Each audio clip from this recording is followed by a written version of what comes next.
आप देख रहे हैं समाचार कक्ष। मैं हूं मुफीज जिलानी, आपका स्वागत करता हूं। लोकसभा में कल महिला आरक्षण बिल, नारी शक्ति वंदन अधिनियम जो है वो एक तरह से सर्वसम्मति से पारित हो गया। इसके फेवर में 454 वोट पड़े, जबकि विरोध में मात्र 2 वोट पड़े। इस तरह से इसको एक कहा जा सकता है कि ये सर्वसम्मति से पास हो गया, या मान लीजिए कि 2/3 बहुमत से भी ज़्यादा मतों से ये पास हो गया। हालांकि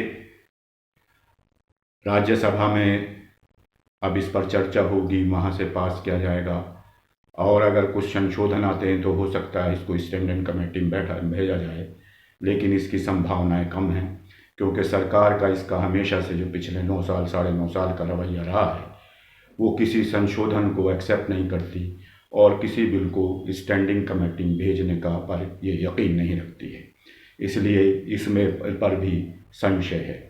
लेकिन मैं फिर एक बार कहूँगा, जैसा कि मैंने पिछले वीडियो में कहा, कि यह बिल एक तरह से महिला आरक्षण बिल विदाउट आरक्षण रह गया, यानी बिना आरक्षण के ही रह गया। यानी इसका भी कोई फ़ायदा महिलाओं को मिलने वाला नहीं है। इस तरह से इसको अभी बहुत समय लगने वाला है। आप हमारे इस चैनल को सब्सक्राइब कर लें, बेल आइकॉन दबाना ना भूलें, हमें फॉलो करें, ज्वाइन करें। मैं आपको इस विधेयक में बताऊंगा कि क्या क्या कमियां हैं जिनकी तरफ सांसदों ने, सरकार का, चाहे सत्ता पक्ष के सांसद हों चाहे विपक्ष के सांसद हों, उन्होंने इस तरफ ध्यान दिलाया। सबसे पहली बात जो इसके लिए उठी वो एक तो ये उठी कि ओबीसी, दलित, आदिवासी और अल्पसंख्यकों को इसमें आरक्षण की इन कोटा व्यवस्था की जाए। समाजवादी पार्टी, एनसीपी,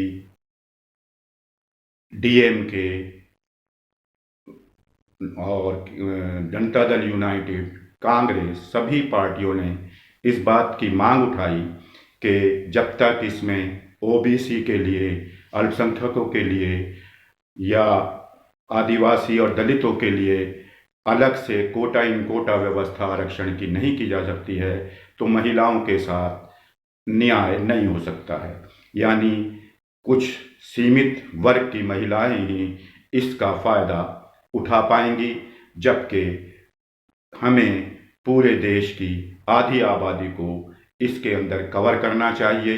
और क्योंकि ओबीसी, आदिवासी, अल्पसंख्यक और दलित वर्ग की तकरीबन 85% आबादी है जिनकी महिलाएं इसमें वंचित रह सकती हैं।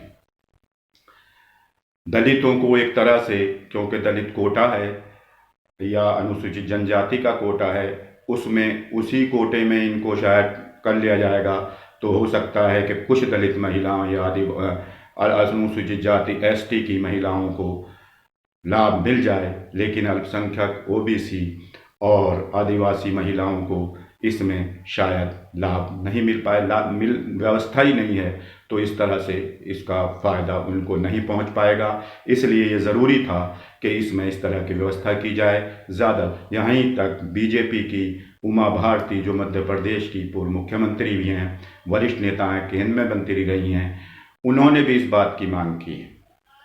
कोई भी पार्टी ऐसी नहीं बची है जिसके अंदर से ये मांग ना उठी हो। इसके अलावा ये भी मांग उठी कि भाई इसको इतना लंबा लटकाने की क्या ज़रूरत है कि परिसीमन, पहले जनगणना हो फिर परिसीमन हो, उसके बाद में इसकी व्यवस्था की जाए।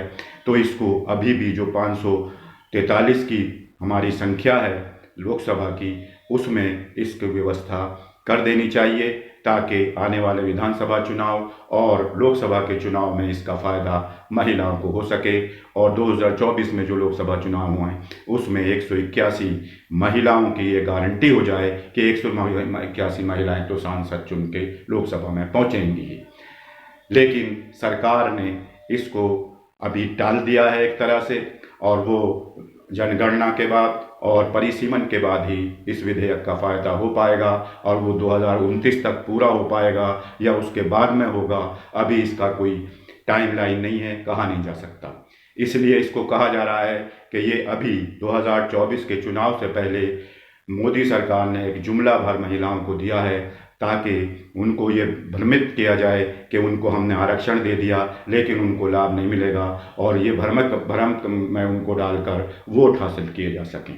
इसके अलावा एक और चीज़ ये है कि राज्यसभा और विधान परिषदों में ये आरक्षण लागू नहीं होगा, ये भी इस अधिनियम में व्यवस्था की गई है, जो ये भी एक बात साबित करता है कि ये एक तरह से अधूरा ही विधेयक है।